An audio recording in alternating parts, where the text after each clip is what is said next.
Hello दोस्तों, नमस्कार। आज हम लोग मॉडल पेपर तीसरा 3 शुरू करेंगे। विषय है सोशल साइंस, सामाजिक विज्ञान। क्लास आप जानते हैं 10 10th। और मॉडल पेपर जब या क्वेश्चन पेपर जब आपको मिलता है तो खंड अ से शुरू होता है।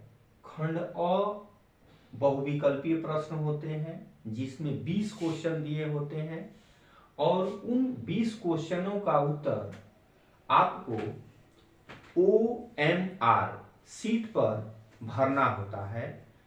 गोले को पूरी तरह से काला करना होता है। तो हमने जो है ये 20 क्वेश्चन ऑलरेडी पहले से लिख दिया है कि कम समय में 20 क्वेश्चन का आंसर विस्तार से आप जान सकें। तो अब समय न गंवाते हुए आप इन क्वेश्चनों पे ध्यान देंगे।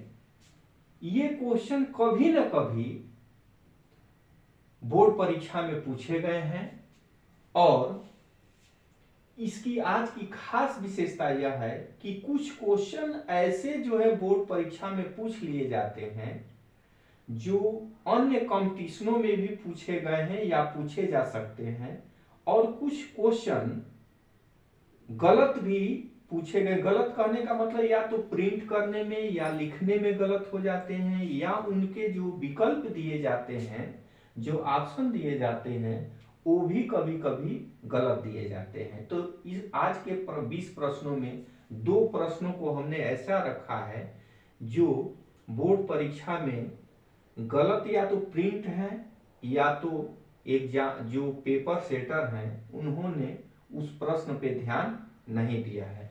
आज हम उन प्रश्नों को जो है ठीक करके आंसर जानने का प्रयास करेंगे। अब हम शुरू कर रहे हैं। पहला क्वेश्चन है कि वियना कांग्रेस के द्वारा फ्रांस में किस राजवंश के शासकों की पुनर्स्थापना की गई थी। तो वो पेपर भी है, वो क्वेश्चन भी है। क्योंकि पेपर में विकल्प बताना जरूरी है। वियना कांग्रेस के द्वारा फ्रांस में किस राजवंश के शासकों की पुनर्स्थापना की गई थी। विकल्प है क हैंसबर्ग, ख आर्लिया, ग बुर्बो और घ जारशाही। तो आप यह जान लीजिए कि जो ग है तीसरा विकल्प बुर्बो राजवंश की स्थापना और वियना कांग्रेस का सम्मेलन 1815 में हुआ था जब नेपोलियन बोनापार्ट वाटरलू के युद्ध में हार गया था या पराजित हो गया था। तो वियना कांग्रेस मतलब वियना सम्मेलन के द्वारा फ्रांस में बुर्बो राजवंश की स्थापना हुई थी।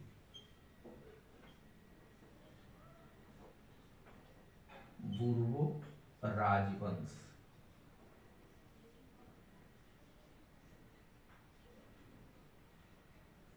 ये देखिए विकल्प क पे है कि ख पे है उस पे ध्यान मत दीजिए, क्योंकि वो तो क पे भी हो सकता है, ख पे भी हो सकता है। सही उत्तर जानने का प्रयास कीजिए। तो वियना कांग्रेस 1815 में वह सम्मेलन हुआ था जब नेपोलियन बोनापार्ट वाटरलू के युद्ध में हार गया था। दूसरा प्रश्न है द्वितीय गोलमेज सम्मेलन का आयोजन कब किया गया। तो आप जानते हैं कि ब्रिटेन की राजधानी लंदन में 3 गोलमेज सम्मेलन हुआ था। पहले में और तीसरे में कांग्रेस ने भाग नहीं लिया। प्रश्न है कि द्वितीय गोलमेज सम्मेलन का आयोजन कब किया गया। ऑप्शन दिया है, विकल्प दिया है 1927, 1931, 1928 और चौथा विकल्प है 1929। तो द्वितीय गोल मेज सम्मेलन 1931 में हुआ था। 1931 ईस्वी। इसी द्वितीय गोलमेज सम्मेलन में महात्मा गांधी कांग्रेस की ओर से भाग लिया था, मतलब उसमें पार्टिसिपेट किए थे, लेकिन सांप्रदायिक निर्णय की वजह से उनकी शर्तें जो बातें थी वो ब्रिटिश गवर्नमेंट ने नहीं मानी और वह वहां से वापस चले आए और आकर के पुनः जो है भारत में सविनय अवज्ञा आंदोलन प्रारंभ किया था। तो दूसरे का आंसर आपको पता चल गया कि द्वितीय गोल मेज सम्मेलन का आयोजन कब किया गया। तो 1931 में। इसमें कांग्रेस की ओर से महात्मा गांधी ने भाग लिया था, लेकिन जो उनकी शर्तें थी, जो उन्होंने कहा, उसको ब्रिटिश गवर्नमेंट ने नहीं माना। पुनः वो भारत आते हैं और सविनय अवज्ञा आंदोलन प्रारंभ करते हैं। तीसरा प्रश्न है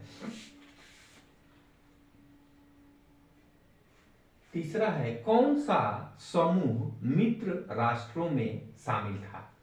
तो आप जानते हैं कि प्रथम और द्वितीय विश्व युद्ध में दो राष्ट्रों का समूह जो युद्ध कर रहे थे, एक था मित्र राष्ट्र और दूसरा था धुरी राष्ट्र। ठीक, तो मित्र राष्ट्रों की समूह में विकल्प आपके सामने है। पहला विकल्प है पुर्तगाल, स्पेन, स्वीडन। दूसरा विकल्प है ब्रिटेन, फ्रांस, रूस। और तीसरा विकल्प है जर्मनी, ऑस्ट्रेलिया, हंगरी, तुर्की। और चौथा घ विकल्प है इटली, नीदरलैंड, रोमानिया। तो आप ये जान लीजिए कि कहीं भी कोई विकल्प अगर देता है तो आदमी को सोचना चाहिए, विचार कर लेना चाहिए, लेकिन वही विचार कर पाएगा जो पहले से तैयारी किया हुआ है। क्योंकि मित्र राष्ट्र ये औद्योगिक या यूरोप के सबसे शक्तिशाली औद्योगिक राष्ट्र थे जो एक समूह बनाकर लड़ रहे थे प्रथम और द्वितीय विश्व युद्ध में। तो वो देश थे ब्रिटेन,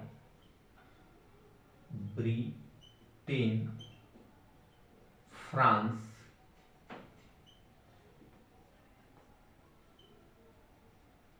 संयुक्त राज्य अमेरिका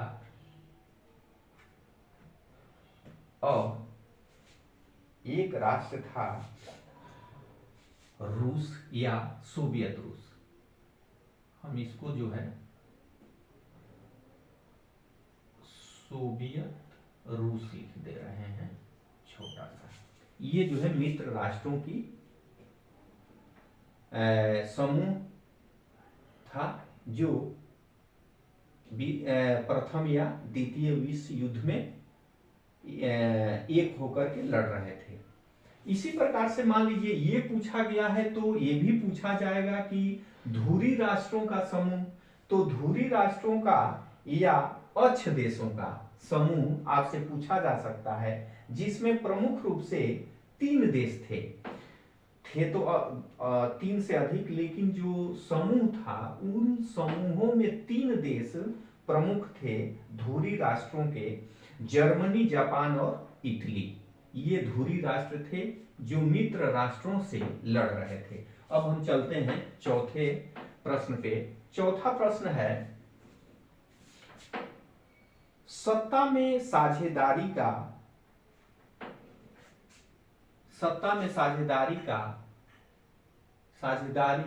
प्रस्तुत करने वाला देश। अब देश 4 देश हैं, विकल्प के रूप में सुन लीजिए। पाकिस्तान, श्रीलंका, बेल्जियम और चौथा विकल्प है युगोस्लाविया, युगोस्लाविया।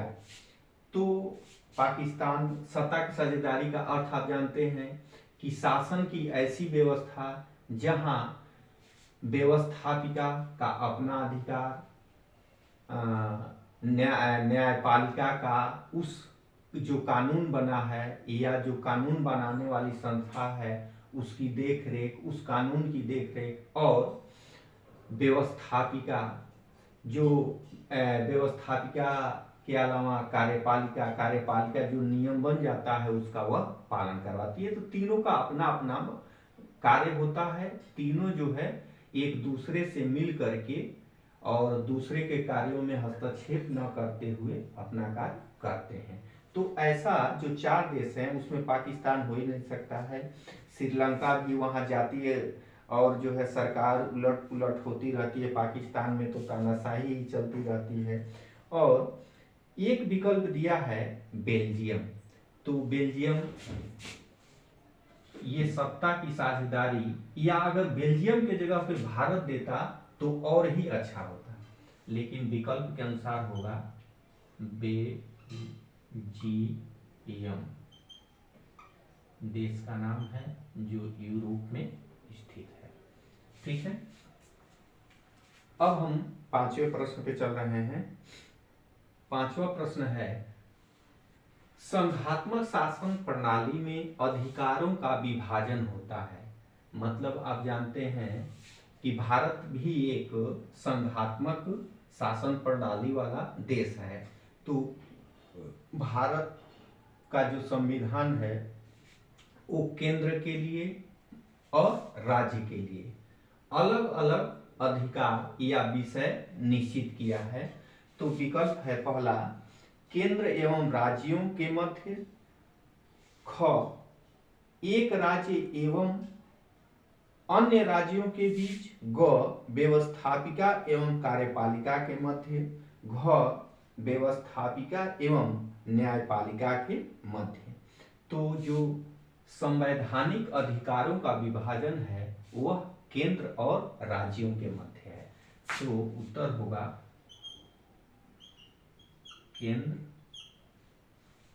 केंद्र एवं राज्य एवं राज्यों के मध्य, राज्यों के मध्य। ठीक, ये जहां पे भी क पे दे, ख पे दे, ग पे दे, घ पे ये प्रश्न आता है तब आप जो है इसी को सही करेंगे। मतलब जो संवैधानिक अधिकार का विभाजन है वह जो है केंद्र और राज्यों के मध्य हुआ है। अब हम 6वें प्रश्न पे चल रहे हैं। 6वां प्रश्न है, राष्ट्रवाद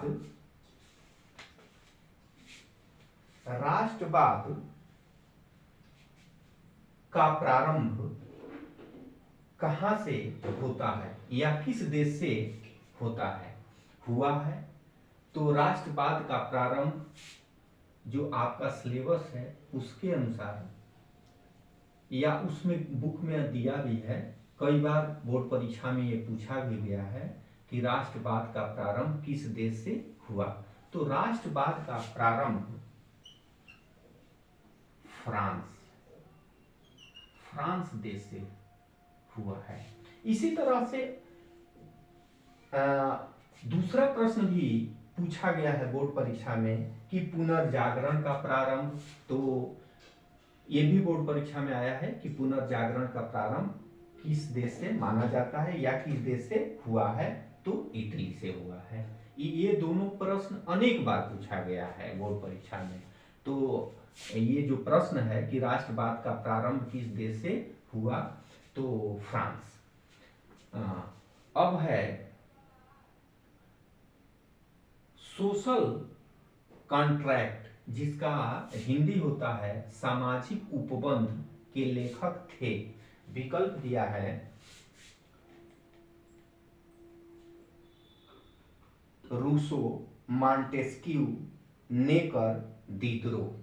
तो आप जान लीजिए कि सोशल कॉन्ट्रैक्ट, अब विकल्प के अनुसार देखिए चारों जो है कि इनमें तीन जो है बहुत ही महत्वपूर्ण है, रूसो, मॉन्टेस्क्यू और डिडरो। आप जानते हैं डिडरो का जो है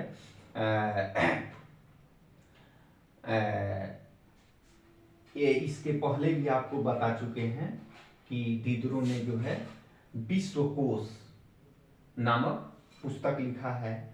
और उसके बाद मॉन्टेस्क्यू, आप जानते हैं ला पे इनका जो है पुस्तक है, पुस्तक का नाम है, आपको बता दे रहे हैं,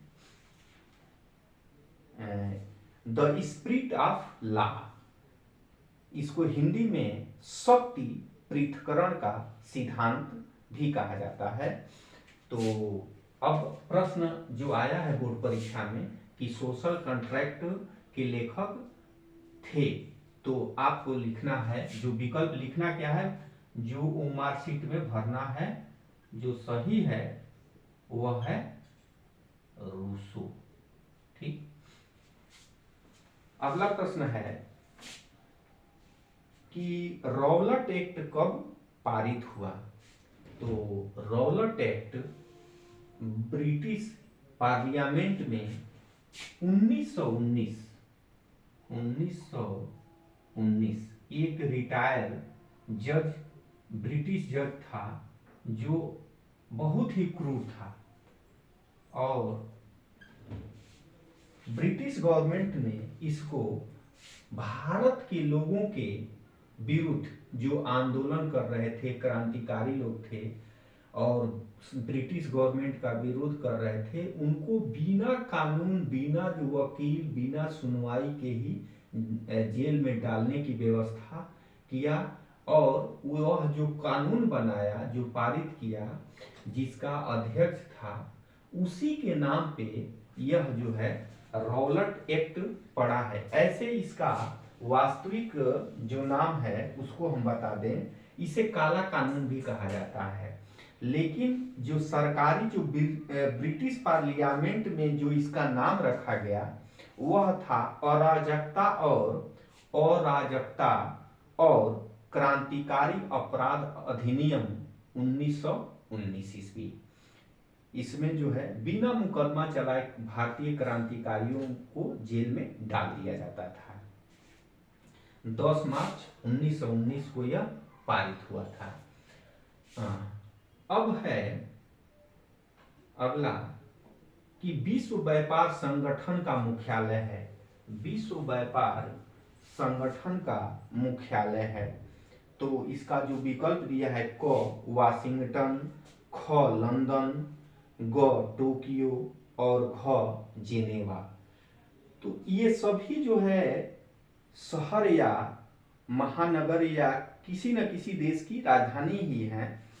तो आपको बता दें, WTO वर्ल्ड ट्रेड ऑर्गेनाइजेशन, विश्व व्यापार संगठन, इसकी स्थापना 1995 1 जनवरी को हुई थी, और इसका मुख्यालय जेनेवा में,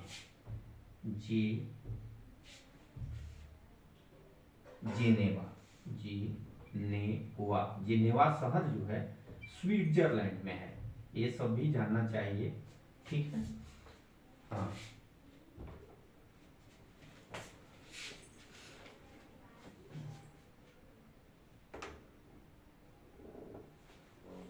ये क्वेश्चन संख्या था 8। क्वेश्चन संख्या ये 9 था कि WTO यानी कि विश्व व्यापार संगठन का मुख्यालय कहाँ है, तो जेनेवा स्विट्जरलैंड। इसकी स्थापना भी पूछा जा सकता है कि कब हुई थी, तो आप बताएंगे 1995 में।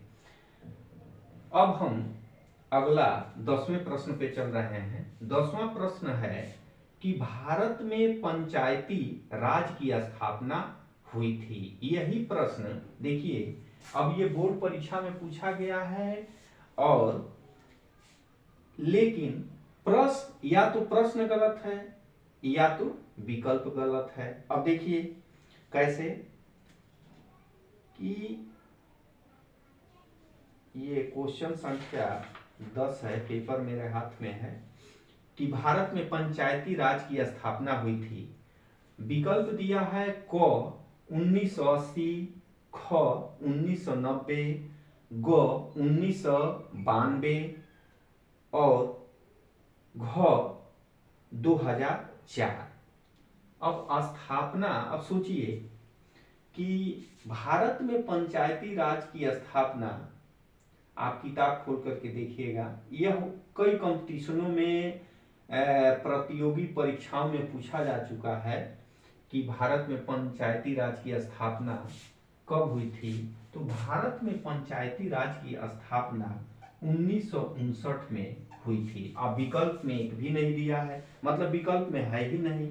जबकि विकल्प के अनुसार अगर देखा जाए तो क्वेश्चन क्या होना चाहिए, विकल्प के अनुसार क्वेश्चन यह होना चाहिए कि भारत में पंचायती राज को कब संवैधानिक दर्जा दिया गया। तो भारत में पंचायती राज को संवैधानिक दर्जा 1992 में पंचायत संवैधानिक दर्जा दिया गया है 1992 में। मतलब इसे जो है, इस संस्था को, पंचायती राज को अब संविधान द्वारा या संविधान में स्वीकार कर लिया गया। जबकि पूछा गया स्थापना विकल्प में है नहीं, लेकिन सही उत्तर होगा 1959 और संवैधानिक दर्जा मिला है 1992 में। ठीक है, तो अब आपको सही उत्तर जान करके यह जो है वो मार्कशीट पर भरना होगा। अगले प्रश्न की ओर हम चल रहे हैं।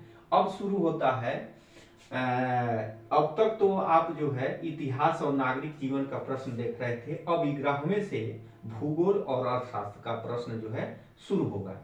तो 11वां प्रश्न है कि भारत में कितना प्रतिशत मैदान है, मतलब भारत के टोटल क्षेत्रफल का कितना प्रतिशत मैदान है। तो आपको तो पहले जो है कि यह जानना चाहिए कि भारत का जो क्षेत्रफल है, आप जानते हैं 32,87,263 वर्ग किलोमीटर है। तो अब इसका पूछा है कि मैदान, तो भारत में जो मैदान है वह प्रतिशत के रूप में 43% है।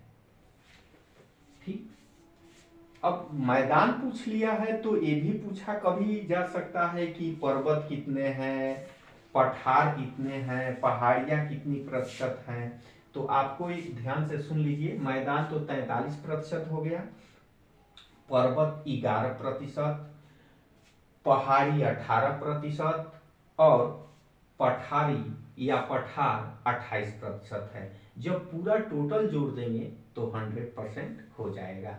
मतलब भारत का जो क्षेत्रफल है 32,87,263 वर्ग किलोमीटर। ये था 11वां प्रश्न। अच्छा, अब जो विकल्प इसका दिया है वो विकल्प तो हम बोले नहीं, आपको बता दें। विकल्प इसका दिया है कि भारत में कितने प्रतिशत मैदान का विस्तार है। तो विकल्प है 30%, 53%, 27% और चौथा घ 43%। तो 43% भारत में मैदान है। अब हम चल रहे हैं 12वें प्रश्न पे। 12वां प्रश्न है, बहुत ही जानदार शानदार है, क्योंकि ये बहुत ही चर्चित, अभी आपको एक घटना बताएंगे इससे संबंधित, कि चीता को भारत में कब लुप्त घोषित किया गया था। चीता की अंग्रेजी आप जानते हैं, हम तो बहुत कम जानते हैं। चीता की अंग्रेजी लियोपार्ड होता है। और तो भारत में कब इसे लुप्त, मतलब एकदम समाप्त घोषित कब किया गया था। तो इसका विकल्प दिया है, पहला विकल्प है 1952 ईस्वी, दूसरा विकल्प है 1964 और तीसरा विकल्प है 1972 ईस्वी और चौथा विकल्प घ है 1984 ईस्वी।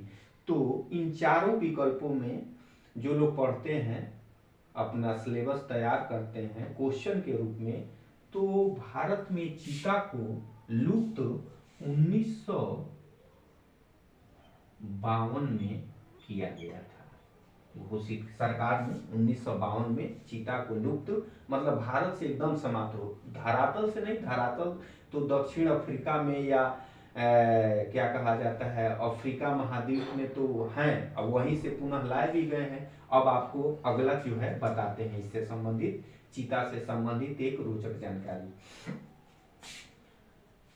1952 के बाद पुनः सरकार ने, वर्तमान गवर्नमेंट ने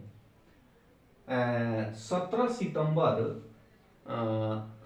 सितंबर 2022 को, जिस दिन भारत के वर्तमान प्रधानमंत्री का जन्मदिन है, उस दिन जो है भारत में अफ्रीका से पुनः चीते लाए गए हैं और मध्य प्रदेश के कूनो नेशनल पार्क में, मध्य प्रदेश के कूनो नेशनल पार्क में स्थापित किए गए हैं। 8 लाए गए थे, बाद में और 12 लाए गए, टोटल 20 लाए गए हैं और मध्य प्रदेश के कूनो नेशनल पार्क में उन्हें जो है पुनर्स्थापित किया गया है। ये जो है कि कभी आपसे या किसी कंपटीशन में पूछा जा सकता है। एक ये आप जान लीजिए कि चीते की पहचान क्या है, लियोपार्ड की पहचान क्या है। तो चीते की पहचान आप कैसे करेंगे? चीता जो होता है, सबसे आसान पहचानने का तरीका होता है, एक तो वो लंबा होता है, लेकिन लंबाई से आप किसी जानवर को जो है, उस तरह के बहुत सारे जानवर हो सकते हैं। चीता जो है कि प्रति घंटा 120 किलोमीटर गति से वह जो है दौड़ता है, लेकिन कोई भी बच्चा, कोई भी आदमी कैसे पहचानेगा चीते को? तो चीता जो होता है उसके मुंह पे आंखों से लेकर के और नाक तक एक काले रंग की रेघारी जैसा काला स्याही होता है, वो जो है कि आंख से नाक तक जो है निकला रहता है, एक लंबा रेखा रहता है। ये सबसे अच्छा जो है कि पहचान है कि वही सबसे जो है ऐसा वह पहचान है कि दूसरे जानवरों से अलग कर देता है। तो यह ध्यान रखिए, जब भी कहीं टीवी में या सही में आप किसी नेशनल पार्क में देखें तो बाघ, चीता और ये अन्य जानवरों से उसे अलग कर सके, पहचान सके। अब हम अगले प्रश्न की ओर चल रहे हैं। प्रश्न है ये है 13वां प्रश्न है। 13वां प्रश्न बहुत ही अच्छा है। पूछा गया है कि जल संग्रहण राजस्थान में प्रचलित नहीं है। हमने विकल्प भी लिख दिया है ब्लैक बोर्ड पे। तो पहला विकल्प है जोहड़, दूसरा विकल्प है खादिम, तीसरा विकल्प है गुल और चौथा विकल्प है टांका। तो आप जान लीजिए, इन चारों में 3 के विषय में आपको बता दें, जोहड़ और खादिम यह दोनों जो है, जो खेती होती है, जो खेत होता है, उसके बीच में मध्य में एक विशाल गड्ढा बना करके और वर्षा के पानी को इकट्ठा कर लिया जाता है और उसी से खेतों की सिंचाई होती है और जानवरों को पीने के लिए भी उपयोग किया जाता है। तो जोहड़ और खादिम ये है। गुल की बात छोड़िए, अब आ जाइए टांका। टांका क्या है? राजस्थान के प्रत्येक घरों में फर्श के नीचे, मतलब धरातल के नीचे जो घर बना होता है, जो फर्श होता है, उसके नीचे भूमिगत टैंक बनाए जाते हैं, जिसमें जो है मीठा जल इकट्ठा करके पीने, नहाने, खाने के प्रयोग में लाया जाता है। उसी भूमिगत टैंक को टांका कहा जाता है। अब तो आपको उत्तर पता चल गया होगा कि जोहड़, खादिम और टांका ये जो है राजस्थान में प्रचलित हैं, लेकिन गुल जो है राजस्थान में प्रचलित नहीं है। तो हम यहाँ पे लिख दे रहे हैं जो प्रचलित नहीं है गुल। अब हम अगले प्रश्न की ओर चल रहे हैं। अगला प्रश्न है, निर्धनता का सर्वाधिक प्रकोप वाले राज्य कौन से हैं? या जैसे हमने लिखा है प्रश्न को कि सर्वाधिक निर्धनता वाला राज्य है, तो भारत में सर्वाधिक निर्धन राज्य बिहार और ओडिशा है। बिहार और उड़ीसा का लगभग जो प्रति व्यक्ति आय है वो लगभग 9,000 रुपये है। और सबसे धनी जो राज्य है या सबसे जो अमीर लोग रहते हैं वो महाराष्ट्र में रहते हैं। तो बिहार और ओडिशा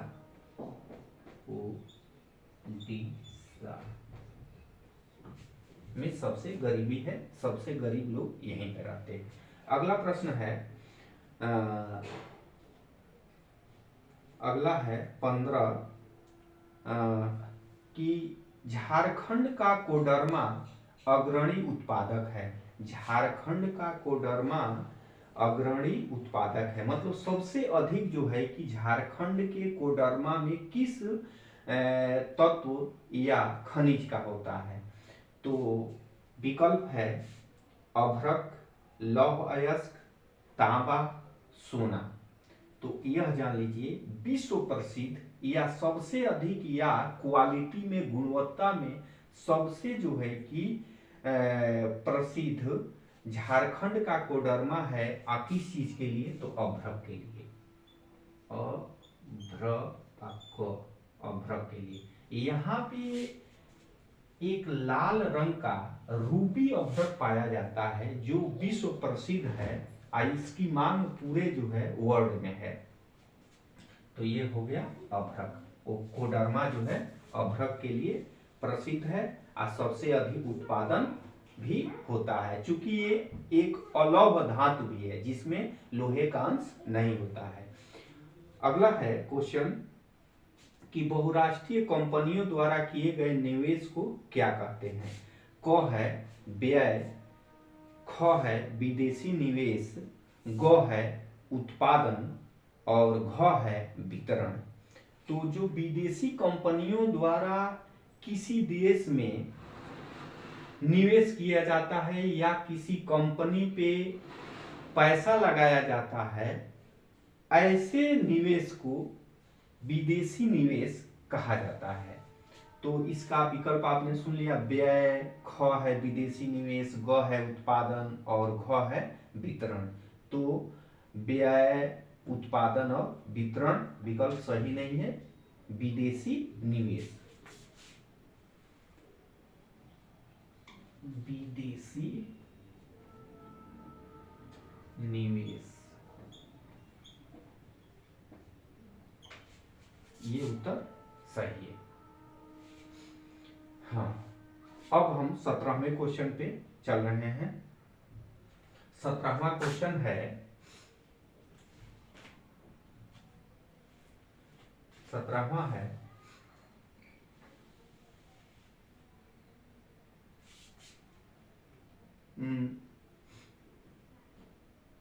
कौन सा विषय राज्य सूची में नहीं है? कौन सा विषय राज्य सूची में, कौन सा विषय राज्य सूची का विषय नहीं है?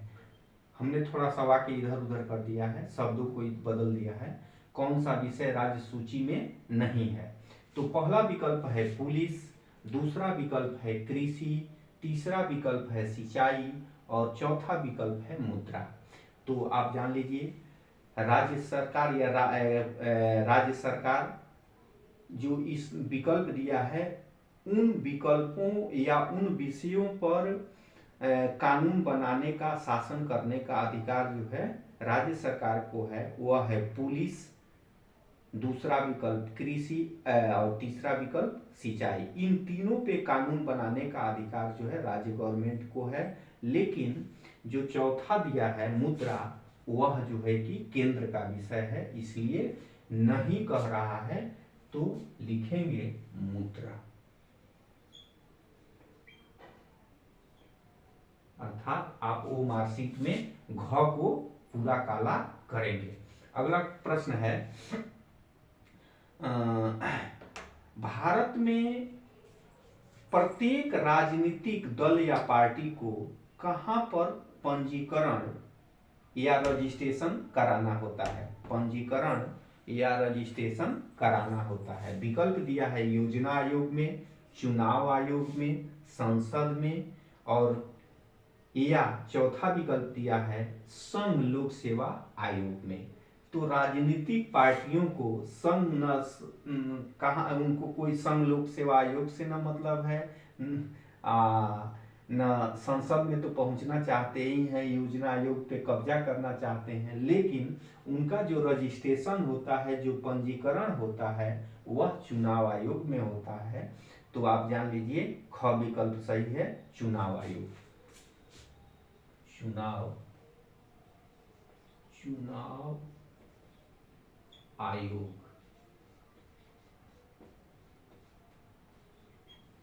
चुनाव आयोग की कभी ये भी पूछा जा सकता है आपसे कि चुनाव आयोग की स्थापना कब की गई थी? तो आप यह जान लीजिए चुनाव आयोग की स्थापना भारत में 25 जनवरी 1950 को की गई थी। यह सब चीजें जो है याद रखना चाहिए। और ये भी जानिए कि चुनाव आयोग जो है का जो प्रमुख होता है, मतलब उसको कहते हैं भारतीय चुनाव आयुक्त। तो जो चुनाव आयुक्त, मुख्य चुनाव आयुक्त होते हैं, उनकी नियुक्ति 6 साल के लिए होती है। लेकिन ये भले ही 6 साल के लिए उनको नियुक्त किया जाता है, यदि वो 65 वर्ष से पहले ही जो है 6 वर्ष पूरा करने से पहले ही 65 वर्ष पूरा कर लेते हैं, तो उससे पहले ही वो जो है कार्य मुक्त हो जाते हैं। ये जो है नियम है। अगले प्रश्न की ओर अब हम चल रहे हैं। अगला प्रश्न है कि विनिर्माण क्षेत्र का संबंध है। बहुत ही इजी है प्रश्न, ये बहुत चर्चित कई बार आ चुका है कि विनिर्माण क्षेत्र से संबद्ध है या विनिर्माण क्षेत्र का संबंध है। प्राथमिक क्षेत्र, द्वितीय क्षेत्र, तृतीय क्षेत्र, और चौथा दिया है निजी क्षेत्र। तो आप जान लीजिए निजी क्षेत्र तो होगा ही नहीं। अब बच गया 3, प्राथमिक, द्वितीयक और तृतीयक। तो विनिर्माण का अर्थ ही होता है दोबारा उत्पादन। तो दोबारा उत्पादन का मतलब यह है कि कहीं जो है कि उस वस्तु का उससे पहले उत्पादन उत्पादन हो चुका है और दोबारा जो है रूप परिवर्तित करके दूसरे वस्तु का उत्पादन किया जाता है। तो जैसे मान लीजिए कि प्राथमिक क्षेत्र में गन्ने का उत्पादन होता है, तो गन्ना एक पहली बार उत्पादन हो गया। अब वही गन्ना जब फैक्ट्री में चला जाता है तो चीनी बनने लगता है, दोबारा उत्पादन हो गया। तो जिस वस्तु का दोबारा उत्पादन होता है उसे ही विनिर्माण कहा जाता है। अर्थात द्वितीयक या औद्योगिक क्षेत्र से विनिर्माण क्षेत्र का संबंध होता है। तो लिखेंगे विकल्प के अनुसार द्वितीयक क्षेत्र सॉरी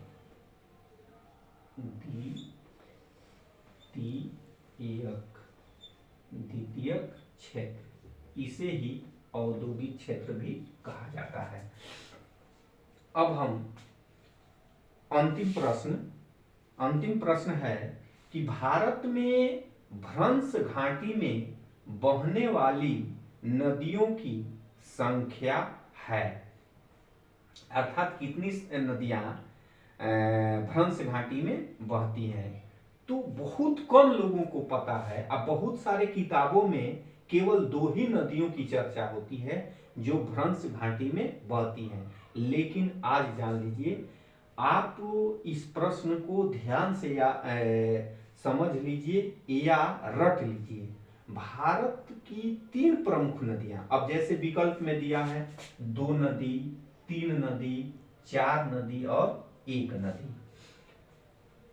तो बुकों में अधिकांशतः जो है दो ही नदी की चर्चा होती है, एक है नर्मदा और दूसरा है ताप्ती। दोनों भ्रंश घाटियों में बहते हुए अरब सागर में पश्चिम दिशा में होकर के अरब सागर में जाके गिर जाती है। लेकिन तीसरी नदी का थोड़ा सा कम चर्चा, वो है दामोदर नदी। वो भी दामोदर नदी भी भ्रंश घाटी में बहती है। अर्थात भारत की तीन प्रमुख नदियां नर्मदा, ताप्ती और दामोदर, तीन ऐसी नदियां हैं जो भ्रंश घाटी में बहती हैं। दो नदियां नर्मदा और तापी अरब सागर में गिर जाती हैं, लेकिन जो दामोदर नदी है वह जो है कि बंगाल की खाड़ी में पूर्व दिशा की ओर बहते हुए गिर जाती है। ये था। और एक और इससे संबंधित कभी कभी पूछ लिया जाता है कि भारत की कौन सी नदी सबसे प्रदूषित नदी है, या किस नदी को बंगाल का शोक कहते हैं। तो इन दोनों प्रश्नों का उत्तर है भारत की सबसे प्रदूषित नदी दामोदर नदी और बंगाल का शोक दामोदर नदी। आज ये 20 प्रश्न का उत्तर हमने विस्तार से बताया और हमें विश्वास है कि आप इन प्रश्नों का उत्तर याद कर लिए होंगे। रट लीजिए, अपने मोबाइल में सेव कर लीजिए, जहां भी रहिए 2-4 मिनट 10 मिनट जरूर देख लीजिए। हाई स्कूल के बोर्ड परीक्षा में ही नहीं, आगे यदि आप पढ़ाई जारी रखना चाहते हैं, कोई कंपटीशन देना चाहते हैं, वहां भी ये सारे प्रश्न काम में आएंगे। यदि जैसे मान लीजिए कि यही एक प्रश्न था बोर्ड परीक्षा में पूछा गया, पंचायती राज विकल्प दूसरा दिया है, लेकिन पंचायती राज की स्थापना 1959 में हुई थी, संवैधानिक दर्जा 1992 में मिला था। तो आज हम इतना ही आपको बता पाए। बहुत बहुत धन्यवाद। और अगर आपको अच्छा लगा तो लाइक जरूर कीजिएगा और तुरंत सूचना मिले इसके लिए सब्सक्राइब भी कीजिएगा, क्योंकि उससे हमें फीडबैक मिलता है कि हमारे जो है बातों को आप सुन रहे हैं, समझ रहे हैं और याद कर रहे हैं, जो बोर्ड परीक्षा में आपके काम आएगा। धन्यवाद।